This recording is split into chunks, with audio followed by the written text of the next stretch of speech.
প্রায় 55 মিনিটের একটা ভিডিওকে কেটে কুটে 4.5 মিনিটেরও কম করে ফেললাম। কি অদ্ভুত, তাই না? কেন যেন হঠাৎ করে খুব খারাপ লাগতেছিল ভিডিওটা এডিট করার সময়। আসসালামু আলাইকুম এভরিওয়ান, কেমন আছেন সবাই? আলহামদুলিল্লাহ, আমি ভালো আছি। আপনারা কেমন আছেন একটু কষ্ট করে জানাবেন। আমি তো আপনাদের জন্য সবসময়ই দোয়া করি, ইনফ্যাক্ট সবার জন্যই দোয়া করি আল্লাহ যেন সবাইকে ভালো রাখে। আর আজকে তো জুম্মাবার, এই জুম্মার উসিলায় আল্লাহ সবার মনের ইচ্ছাগুলো পূরণ করে নিক। বানিয়েছিলাম 2.5 পাউন্ডের একটা ভ্যানিলা কেক।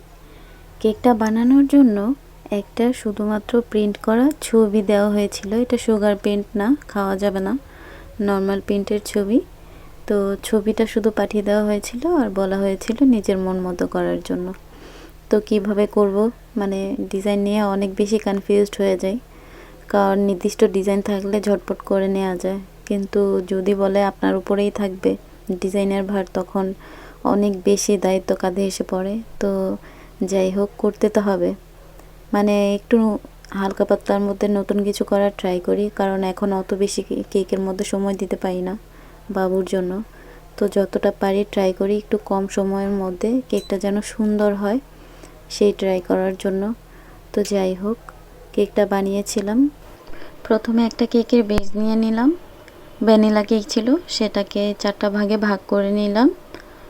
তো প্রতিটা স্লাইস প্রথমে একটা একটা করে প্রথম স্লাইসটা নিয়ে তার উপর সুগার সিরাপ দিয়ে দিয়েছিলাম, তারপর হুইপ ক্রিম, তারপর কিছু হোয়াইট চকলেট দিয়ে দিয়েছিলাম। ঠিক এরকমভাবেই 4টা লেয়ারই কমপ্লিট করে নিলাম। তারপর উপরের লেয়ারটাকে সুন্দর করে হুইপ ক্রিম দ্বারা সুন্দর করে কভার করে নিয়েছিলাম। তারপর হুইপ ক্রিমটার মধ্যে সামান্য কিছু স্কাই কালার আর গ্রিন কালার দিয়ে একটু লাইট করে নিলাম কালারটাকে। তো তারপর কেকের নিচের দিকে একটু বর্ডার টেনে নিলাম।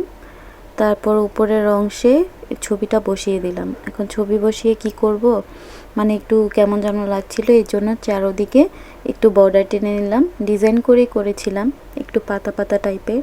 তো যাই হোক, পরবর্তীতে এটা সুন্দর করে কভার করে নিলাম।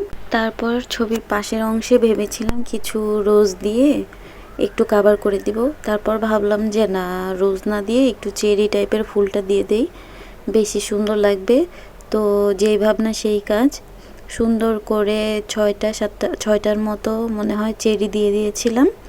মানে চেরি ফুলটা দেখা যাচ্ছে ইদানিং করতে খুবই ভাল লাগে। এটা মানে শর্টকাটের মধ্যে একটু কম সময়ের মধ্যে খুব সুন্দর, মানে দেখতেও ভাল লাগে আর করতেও ভাল লাগে। তো আমি চেরি ফুলটা করি কি, কেকটাকে ঘোরাই আর একটা একটা করে পাতা দিই, মানে আমার কাছে খুব ভাল লাগে, এটা আমি খুব এনজয় করি। তো এইভাবে দিয়ে নিই। তো চেরি ফুলটা দেওয়ার পরে এটার উপরে মানে হোয়াইট কালার দিয়ে একটু মানে মাঝখানের অংশে একটু বোটা বোটা দিচ্ছিলাম। তো যাই হোক, তারপরে সুগার বল দিয়ে সাইডের অংশটা কভার করে দিচ্ছিলাম। তো যাই হোক, সুগার বলটা দেওয়ার পর তারপর মানে সবুজ আর হোয়াইটের মাঝামাঝি একটু গোল্ডেন ডাস্ট দিয়ে কভার করে দিয়েছিলাম। সেটার গোল্ডেন লিফ ছিল, সেটা আর আপনাদের মানে আমি অফ ক্যামেরায় করেছিলাম, সেটা আর দেখালাম না। তো গিয়ে এটা ছিল কেকটার ফাইনাল লুক। তো কেকটাকে আরেকটু বেশি সুন্দর করার জন্য একটা বাটারফ্লাই দিয়ে দিয়েছিলাম। তো আজকের ভিডিওটা আসলে এইটুকুই। মানে আমি বুঝতে পারলাম না, মানে আমার ভিডিওটা এডিট করার সময় কেন যেন হঠাৎ মনটা খারাপ হয়ে গেছিল। মানে এত লং একটা ভিডিও কিভাবে মানে এত শর্ট করতে হয় না, একটা কাজ করতে গেলে কত পরিশ্রম করতে হয়, কিন্তু ভিডিওটা কত শর্টকাটে হয়ে যায়, মনে হয় যেন কোনো পরিশ্রমই ছিল না, কত সহজ কাজ করতে, তাই না? এমনই মনে হয়। যাই হোক, কেকটা কেমন লাগলো আপনাদের কাছে জানাবেন। আজকে এইটুকুই, আল্লাহ হাফিজ, আসসালামু আলাইকুম।